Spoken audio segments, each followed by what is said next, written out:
બુલેટિનની શરૂઆત કરીએ મહત્વપૂર્ણ સમાચારથી બુલેટિનની શરૂઆત કરીએ તો ભાઈ જતા જતા વરસાદી માહોલ રાજ્યમાં જોવા મળી રહ્યો છે અને અલગ અલગ જિલ્લાઓમાં સારો એવો વરસાદ વરસી પડી રહ્યો છે। જૂનાગઢની વાત હોય, અમદાવાદની વાત હોય, ભરૂચની વાત હોય, છોટાઉદેપુરની વાત હોય, રાણપુર કરજણની વાત હોય, તમામ જગ્યાએ સારો એવો વરસાદ વરસ્યો છે। છોટાઉદેપુરમાં કેટલીક જગ્યાએ પાણી ભરાઈ જવાની પણ સમસ્યા સર્જાઈ છે।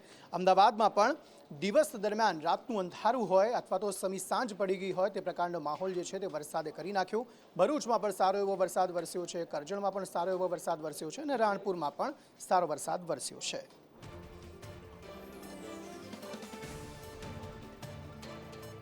તેની સાથે જૂનાગઢમાં પણ ધોધમાર વરસાદ વરસ્યો છે। જૂનાગઢના રસ્તા પર વરસાદી પાણી ફરી વળ્યા। જિલ્લામાં વરસાદી માહોલ જામ્યો છે। વરસાદને લઈ ખેલૈયાઓમાં અને ખાસ કરીને જે આયોજકો છે તેમનામાં ચિંતાનો માહોલ છે, કારણ કે વરસાદી માહોલ જામતા જે ખેલૈયાઓ છે તે ચિંતિત જોવા મળી રહ્યા છે। તો જૂનાગઢની સાથે સાથે સૌરાષ્ટ્રમાં રાજકોટમાં પણ જસદણમાં પણ સારો એવો વરસાદ વરસ્યો છે। અહીંયા પણ મુખ્ય રસ્તાઓ પર પાણી ભરાયા હોય તેવા દ્રશ્યો જોવા મળ્યા। વરસાદથી રસ્તા પર પાણી વહેતા થયા અને મુખ્ય બજાર છે ત્યાં આ પ્રકારની સ્થિતિ જોવા મળી અને વાતાવરણ ખુશનુમા ચોક્કસપણે બન્યું, પરંતુ આ પરિસ્થિતિ જે ખેલૈયાઓ છે એટલે કે ગરબા ચાહકો છે તેમના માટે ચિંતાનો માહોલ છે। બીજી તરફ મહુવા માર્કેટયાર્ડમાં પણ જણસી પલળી જતા નુકસાનીના દ્રશ્યો જે છે તે જોવા મળી રહ્યા છે। વરસાદમાં જણસી પલળી જતા ખેડૂતોને મોટું નુકસાન થયું છે। સગવડ હોવા છતાં યાર્ડના સત્તાધીશોની બેદરકારી અહીં સામે આવી છે। 5000થી વધુ ગુણી મગફળી આ વરસાદમાં પલળી ગઈ છે અને મગફળી પલળી જતા ખેડૂતોને મોટું નુકસાન થયું છે। ગઈકાલે 20000થી વધુ ગુણીની આવક થઈ હતી। મોટું નુકસાન થતાં ખેડૂતોએ પોતાની વેદના પણ ઠાલવી હતી। 13 વાગ્યા સુધીની હરાજીમાં 13000 જેટલી ગુણીનું વેચાણ થયું છે। 3 થી 4000 ગુણી જે વેચવાની બાકી છે એ આવતીકાલે તેમની હરાજી થશે અને તે શેડની અંદર સુરક્ષિત રાખવામાં આવી છે। બપોર બાદ આજે અચાનક વરસાદ વાતાવરણ હોવાથી વરસાદ આવેલ હોય અને જે ગ્રાઉન્ડની અંદર મગફળી હતી કે જે ખેડૂતોની હરાજી થઈ ગઈ છે, ફક્ત વેપારી દ્વારા ખરીદી થઈ છે, તેથી થોડુંક જે નુકસાન થયું છે એ વેપારી ભાઈઓને નુકસાન થયું છે। ખેડૂતોની કોઈ પણ જાતનું નુકસાન થયું હોય તેવી કોઈ પણ ફરિયાદ નથી। હવે ફરિયાદ નથી થઈ, પરંતુ ખેડૂતો તો ચોક્કસપણે ફરિયાદ કરી રહ્યા છે। બીજી તરફ ખેડા જિલ્લાના નડિયાદમાં પણ ધોધમાર વરસાદ વરસ્યો છે। નડિયાદથી વડતાલના માર્ગ પર ધોધમાર વરસાદ વરસ્યો। હાઈવે પર જતા વાહન ચાલકો જે છે તેમને તકલીફ પડી હતી। વિઝિબિલિટીમાં થોડો ઘટાડો થયો હતો। ભારે વરસાદથી વિઝિબિલિટી ઘટી હતી અને વાહન ચલાવવામાં તકલીફ થઈ રહી હતી। તો ઓવરઓલ હવામાન વિભાગ દ્વારા જે આગાહી કરવામાં આવી છે તે જ રીતે મધ્ય ગુજરાત હોય, દક્ષિણ ગુજરાત હોય કે ઉત્તર ગુજરાત, સારો એવો વરસાદ જતા જતા વરસી રહ્યો છે। અમદાવાદમાં પણ અલગ અલગ વિસ્તારોમાં સારો એવો વરસાદ આજે વરસ્યો। Shahibaug, airport, Vastrapur, Bodakdev, SG highway, પૂર્વ વિસ્તાર હોય કે પશ્ચિમ વિસ્તાર, બંને જગ્યાએ સારો એવો વરસાદ વરસ્યો અને વરસાદ એવો વરસ્યો કે અલગ અલગ વિસ્તારોમાં પાણી પણ ભરાઈ ગયા। પ્રી મોન્સૂન કામગીરીની માત્ર વાતો થાય છે, પરંતુ પાણી જ્યાં પહેલાં નહોતા ભરાતા ત્યાં પણ હવે ભરાવા લાગ્યા છે, જેને લઈને સ્થાનિકો જે છે તે રોષિત જોવા મળી રહ્યા છે કે ટેક્સના જો કરોડો રૂપિયા ચૂકવવામાં આવે છે પાલિકાને, તેમ છતાં પણ સારી સુવિધાઓ આપવામાં પાલિકા નિષ્ફળ ગઈ છે। હવામાન વિભાગની આગાહી મુજબ અમદાવાદમાં ફરી એક વખત વરસાદ વરસ્યો છે અને આ વરસાદ ફરી એક વખત અમદાવાદીઓ માટે મુસીબત લઈને આવ્યો છે। અમદાવાદના તમામ રસ્તાઓ કે જ્યાં નીચાણવાળા ભાગ છે ત્યાં પાણી ભરાવાની શરૂઆત થઈ ગઈ છે। મોટા ભાગના વિસ્તારોમાં છે તે પાણી ભરાઈ ચૂક્યા છે અને વાહન ચાલકો આજ વરસાદી પાણીના ભરાવ વચ્ચે વાહન ચલાવવા પણ મજબૂર બન્યા છે। એક તરફ નવરાત્રીની તૈયારીઓ શહેરભરમાં થઈ રહી છે, રાજ્યભરમાં થઈ રહી છે, ત્યારે આ રીતે વરસાદ વરસતા ખેલૈયાઓ પણ અત્યારે મૂંઝવણમાં છે કે આખરે નવરાત્રી કરવી કેવી રીતે, કારણ કે હવામાન વિભાગે હજી પણ આગામી દિવસોમાં ભારેથી અતિભારે વરસાદ તો કેટલાક વિસ્તારોમાં મધ્યમથી હળવા વરસાદની આગાહી છે તે વ્યક્ત કરી છે। ત્યારે હવામાન વિભાગની આગાહી વચ્ચે જે ખેલૈયાઓ છે તે તો મૂંઝવણમાં છે, પરંતુ અત્યારે જે દિવસે વરસાદ વરસ્યો છે તેના કારણે રાહદારીઓ તથા જે નોકરી ધંધે જનારા લોકો છે તે પણ મુસીબતમાં ફસાયા છે। કેમેરામેન પુગરાજ શર્મા સાથે જિગ્નેશ પટેલ, સંદેશ ન્યૂઝ, અમદાવાદ। હવે નવરાત્રિને ગણતરીના દિવસો બાકી છે, ત્યારે નવરાત્રિ પહેલાં વરસાદથી ખેલૈયાઓમાં ચિંતા જોવા મળી રહી છે, કારણ કે મોટી સંખ્યામાં એવા જે ગરબા ગ્રાઉન્ડ કે જ્યાં ગરબા થતા હોય છે તેમાં જ પાણી ભરાઈ ગયા છે। અમદાવાદના GMDC ગ્રાઉન્ડની આ તસવીરો છે કે જ્યાં પણ મોટા પાયે ગરબા થવાના છે। પરંતુ ત્યાં પણ પાણી ભરાયેલા જોવા મળી રહ્યા છે. મિત્રો, વડોદરાની તસવીરો પણ આપ જોઈ રહ્યા છો. યુનાઇટેડ વેના જે સૌથી મોટા શહેરના ગરબા યુનાઇટેડ વેના એ ગ્રાઉન્ડમાં થતા હોય છે, પરંતુ ત્યાં પણ પાણી ભરાઈ ગયું છે. કાદવ કીચડનું સામ્રાજ્ય છે તે અત્યારે જોવા મળી રહ્યું છે. હવામાન વિભાગે પણ કહ્યું હતું, અંબાલાલ પટેલે પણ કહ્યું હતું કે વરસાદી માહોલ નવરાત્રી દરમિયાન જોવા મળવાનો છે, પરંતુ અહીંયા અત્યારે આ માહોલ જોવા મળતા આયોજકો જે છે તે ચિંતિત જોવા મળ્યા છે. નવરાત્રિને આડે હવે ગણતરીના દિવસો બાકી છે અને તેની વચ્ચે હાલ વરસાદ વિઘ્ન બને તેવી પરિસ્થિતિ સર્જાઈ છે. જે રીતે વાતાવરણમાં પલટા સર્જાઈ રહ્યા છે, હવામાન વિભાગ દ્વારા પણ જે વરસાદની આગાહી કરવામાં આવી છે, ત્યારે અમદાવાદ શહેરમાં વહેલી સવારથી જે વરસાદ પડ્યો ત્યારબાદ જોઈ શકાય છે કે અલગ અલગ ખાસ કરીને જે વાઇબ્રન્ટ નવરાત્રિ મહોત્સવ 2025નું જે આયોજન જીએમડીસી ગ્રાઉન્ડમાં કરવામાં આવ્યું છે તેની બહાર અને જે આસપાસના જ્યાં તૈયારીઓ કરવામાં આવી છે ત્યાં વરસાદના કારણે પાણી ભરાઈ જવાની જે સમસ્યાઓ છે તે સામે આવી રહી છે. ત્યારે વરસાદ હાલ આયોજકોમાં એક પ્રકારની ચિંતા છે તે ઉપજાવી રહ્યો છે, કારણ કે આ જ પ્રકારે જો વરસાદી માહોલ સર્જાયેલો રહેશે, વરસાદ પડશે તો નવરાત્રી દરમિયાન જે ગરબાની રમઝટ જે છે ખેલૈયાઓ બોલાવવા આવે ત્યારે ક્યાંક ને ક્યાંક આ વરસાદ વિઘ્ન બની શકે તેવી પરિસ્થિતિ સર્જાઈ શકે છે. અત્યારે આ વાઇબ્રન્ટ નવરાત્રી મહોત્સવ 2025ની તમામ તૈયારીઓને આખરી ઓપ આપવામાં આવી રહ્યો છે. તેની વચ્ચે અત્યારે હાલ આખાય જે મેઇન એન્ટ્રન્સ ગેટ છે તેની બહાર પણ પાણી ભરાઈ ગયેલા જોવા મળી રહ્યા છે. અંદરની તરફ પણ આ જ પ્રકારની પરિસ્થિતિ જોવા મળી રહી છે અને કાદવ કીચડ જે છે તે પણ અહીંયા થયેલો જોવા મળી રહ્યો છે, જે હાલ આયોજકો માટે એક પ્રકારની ચિંતા ઊભી કરી રહ્યો છે. ન માત્ર જીએમડીસી ગ્રાઉન્ડમાં પરંતુ અમદાવાદ શહેરમાં અલગ અલગ સ્થળો પર જેટલા પણ પાર્ટી પ્લોટો આવેલા છે ત્યાં જે ગરબાનું આયોજન જ્યાં કરવામાં આવ્યું છે ત્યાં આ જ પ્રકારની પરિસ્થિતિ છે કે જે સર્જાયેલી જોવા મળી રહી છે. વરસાદના કારણે જે પાર્ટી પ્લોટો છે, જે ગ્રાઉન્ડ છે તેની અંદર આ પ્રકારે પાણી ભરાઈ ગયા છે, જેના કારણે આયોજકો ચિંતામાં મુકાયા છે. કેમેરા પર્સન મનીષ વાણિયા સાથે આયુષ યાજ્ઞિક, સંદેશ ન્યૂઝ, અમદાવાદ. વડોદરામાં ગતરોજથી જે રીતે વરસાદ ખાબકી રહ્યો છે અને તેને લઈને ગરબા મેદાનોમાં પાણી જોવા મળી રહ્યા છે અને વડોદરાના વિશ્વવિખ્યાત એવા યુનાઇટેડ વે ગરબા ગ્રાઉન્ડની પણ હાલત પાણીમાં ગરકાવ જેવી છે. અહીંયા ગતરોજ જે રીતે વરસાદ વરસ્યો ત્યારબાદ પાણી ભરાયા હતા. પાણી નિકાલ માટેની પણ હાલ અહીંયા જે વ્યવસ્થા છે તે ગરબા મેદાનમાં પણ આ રીતે અહીંયા નીક બનાવવામાં આવી છે અને તેનાથી જે પાણી છે તે અહીંયા પસાર થઈ રહ્યું છે, રોડ તરફ નાખવામાં આવી રહ્યું છે. એટલે કે હજુ પણ આ પાણી જે રીતે નીકળી રહ્યું છે એટલે કે લાગે છે કે ગતરોજ અહીંયા મોડી સાંજે ભારે પાણી ભરાયા હશે. જો કે હજુ પણ આ જે ગરબા મેદાન છે યુનાઇટેડ વેનું તેની ઉપર ઘાસ ઉગાડવામાં આવ્યું છે, એટલે કે માટીની બહુ સમસ્યા નહીં રહે, પરંતુ આ જે પાણી છે તેને બહાર કાઢવાની પ્રક્રિયા યુનાઇટેડ વે ગરબા મેદાન ખાતે કરવામાં આવી છે.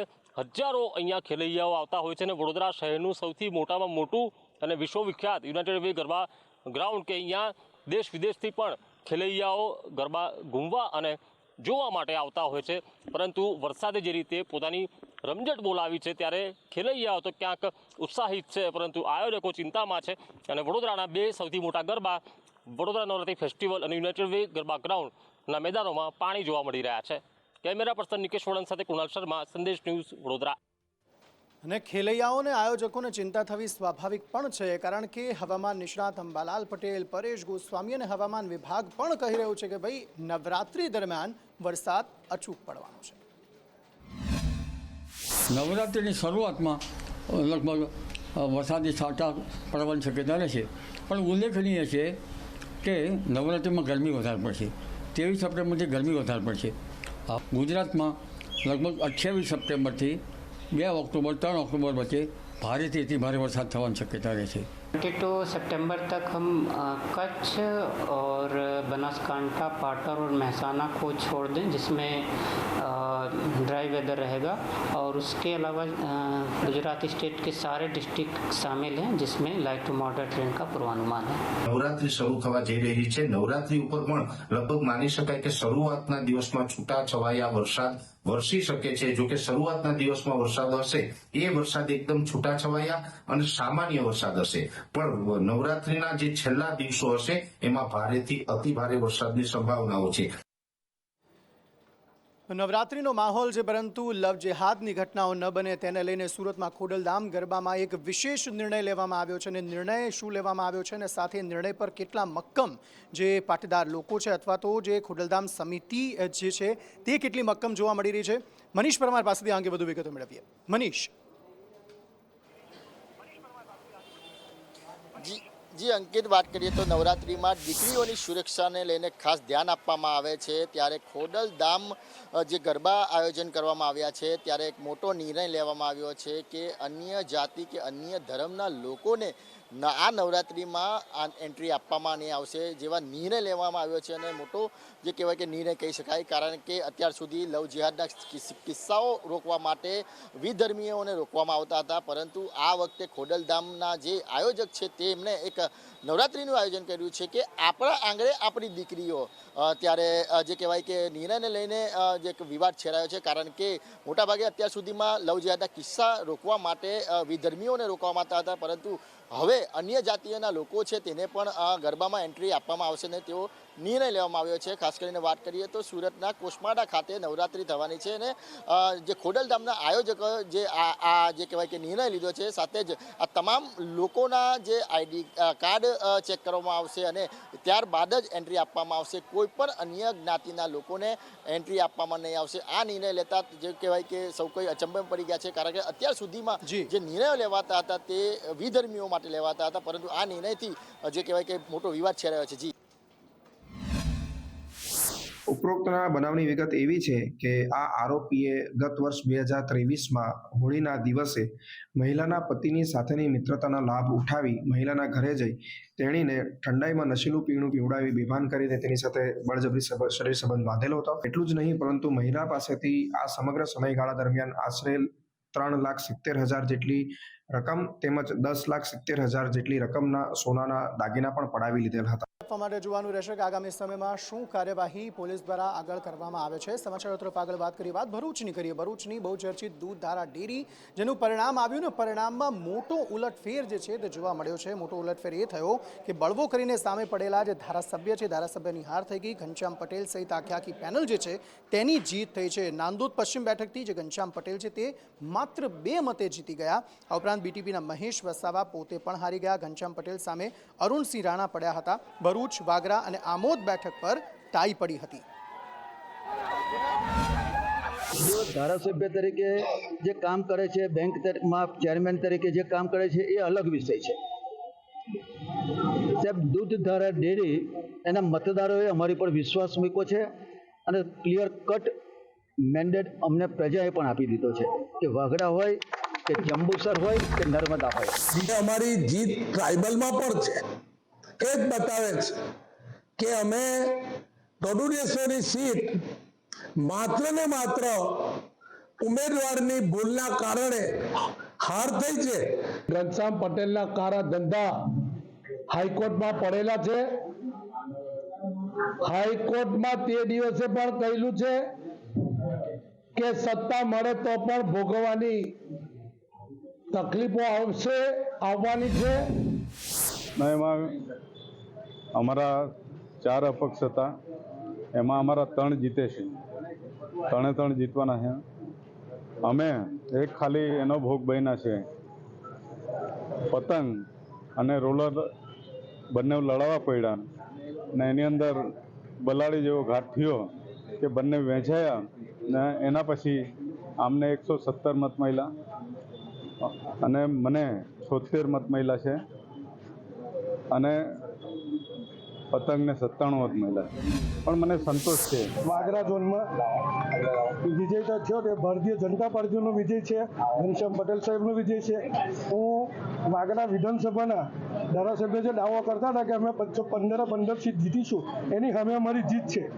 ટાઈ થાય તો ચિઠ્ઠી નાખી અધિકારીએ અને ચિઠ્ઠીની અંદર નાની બાકી વડે ખેંચાઈ અને એની અંદર ચિઠ્ઠીમાં નામ મારું નીકળ્યું એટલે વિજય થયો. આ તરફ વાત રાજકોટની મનપાની સામાન્ય સભામાં આજે ભારે હોબાળો જોવા મળ્યો હતો, કારણ કે વિપક્ષે એક તરફ કાગળ ઉડાડ્યા અને વોકઆઉટ કર્યું હતું. ઘણા બધા મુદ્દાઓ હતા, એ મુદ્દાઓના કારણે વિપક્ષે વોકઆઉટ કર્યું હતું. આખરે કયા મુદ્દાઓ હતા, વિપક્ષે વોકઆઉટ કર્યું તે દરમિયાન કેવો માહોલ ત્યાં સર્જાયો હતો, મયુર પાસેથી અંગે વધુ વિગતો મેળવીએ. મયુર,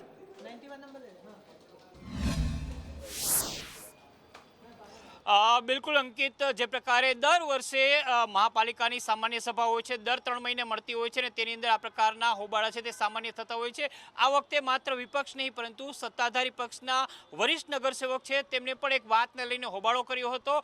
પહેલા વાત વિપક્ષની કરીએ તો મહિલા સન્માનની વાત હોય, વોટ ચોરીની વાત હોય, રાજકોટના ખાડાની વાત હોય, વિપક્ષે ભારે હોબાળો કર્યો હતો. એટલું જ નહીં, પોતાની પાસે લાવેલા પોસ્ટર અને બેનર લહેરાવવાની કોશિશ કરી હતી અને માર્શલની સાથે ઝપાઝપી થઈ. ત્યારબાદ તેમણે વોકઆઉટ કર્યો હતો. તો બીજી તરફ ગૃહ ચાલુ હતું ત્યારે જ ભાજપના જ વરિષ્ઠ નગરસેવક વિનુભાઈ દવા કે જે પૂર્વ ડેપ્યુટી મેયર પણ રહી ચૂક્યા છે, તેમને ટાઉન પ્લાનિંગ શાખાની કામગીરીને લઈને સવાલ ઉઠાવ્યા હતા. તેમણે કહ્યું હતું કે ટીપી શાખાના અધિકારીઓ દબાણ દૂર કરતા નથી, તેમના લાગતા વળગતા હોય છે, તેમને દબાણ દૂર કરે છે, જ્યારે અનેક ગેરકાયદે બાંધકામો છે તે એમને એમ થતા હોય છે અને જો આ કાર્યવાહી નહીં થાય તો તે 24 કલાકની અંદર ચમત્કાર બતાવશે.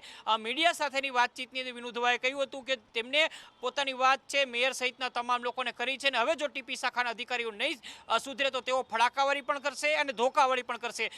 અંકિત, આ અગાઉ પણ વિનુ દવા છે એ પોતાની આ પ્રકારની દબંગાઈને લઈને રાજકોટ આખાની અંદર કુખ્યાત થયેલા છે. આ વખતે તેમને એક નવરાત્રિના મેદાનની અંદર 2 ઝૂંપડા દૂર કરવાની વાત કરી હતી. નવરાત્રિના મેદાનની અંદર જ્યાં ગેટ નાખવાનો છે ત્યાં જ 2 મોટા ઝૂંપડા ખડકાયેલા છે અને છેલ્લા 1 અઠવાડિયાથી તેઓ રજૂઆત કરતા હતા, પરંતુ ટાઉન પ્લાનિંગ શાખાના અધિકારીઓ છે તેમની વાત કાને ન ધરતા હતા અને એટલા માટે તેમને આજે બોર્ડની અંદર આ પ્રકારની ચીમકી આપી હતી. બધું થાય ભાઈ, ફડાકાય આવે ને ધોકાય આવે. ભાઈ આમાં બધું થાય. બધાને નવો કામ થાય તો ગમે એને ગમે એ કેવું પડે, મને એટલી ખબર પડે. મેન અધિકારી સૂચના આપે છે, નીચલા અધિકારી કરતા નથી. મૂળ પ્રશ્ન એવો એટલે મારે કહેવાનું હોય તો ભાઈ મેન અધિકારી કરે, નીચલા ન કરે તમારે એને કેવું પડે. હું કામ ભાઈ ન કરો તમે? તો બધું થાય ભાઈ, ફડાકાય આવે ને ધોકાય આવે. ભાઈ આમાં બધું થાય.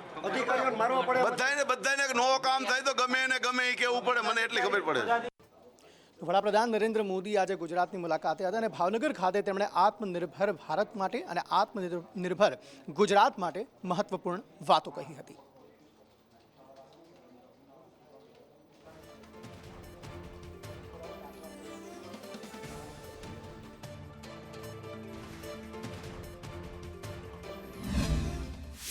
दुनिया में हमारा कोई बड़ा दुश्मन नहीं है. सच्चे अर्थ में अगर हमारा कोई दुश्मन है तो वो है दूसरे देशों पर हमारी निर्भरता. यही हमारा सबसे बड़ा दुश्मन है और हमें मिलकर भारत के इस दुश्मन को निर्भरता वाले दुश्मन को हराना ही होगा. તો આજ સભા દરમિયાન વડાપ્રધાન નરેન્દ્ર મોદીએ એક બાળકને જોયું જે ઘણા સમયથી પોતાના હાથમાં તેમનું પોસ્ટર લઈને ઊભો હતો. તે દરમિયાન પીએમ મોદીએ એક સિક્યુરિટી ગાર્ડને એ પોસ્ટર લેવાનું કહ્યું ને સાથે બાળકને એમ પણ કહ્યું કે જો તે તારું એડ્રેસ એ પોસ્ટર પર લખ્યું હશે તો હું તને ચિઠ્ઠી જરૂર લખીશ. વડાપ્રધાન નરેન્દ્ર મોદીની સભા ચાલી રહી હતી અને વધુ એક બાળકનું ચિત્ર જે છે તે ચાલુ સભા દરમિયાન પીએમ મોદી દ્વારા મંગાવવામાં આવ્યું હતું. આ બાળક છે તેના દ્વારા આ ચિત્ર જે છે તે તૈયાર કરવામાં આવ્યું હતું. આ બાળક સાથે વાત કરીશું. બેટા, શું નામ તારું? પરમાર રવિ. શેનું પોસ્ટર બનાવ્યું હતું તે? મોદી સાહેબનું. એટલે તને એ બનાવવાનો આઈડિયા કેવી રીતે આવ્યો? મને ખબર પડી કે તે 20 તારીખે ભાવનગરમાં આવે છે એટલે મેં 2 દિવસ પહેલા દોર્યું અને પછી અહીંયા આવ્યો અને પછી આમ પકડીને ઊભો રહ્યો, પછી તેણે લઈ લીધું. અત્યારે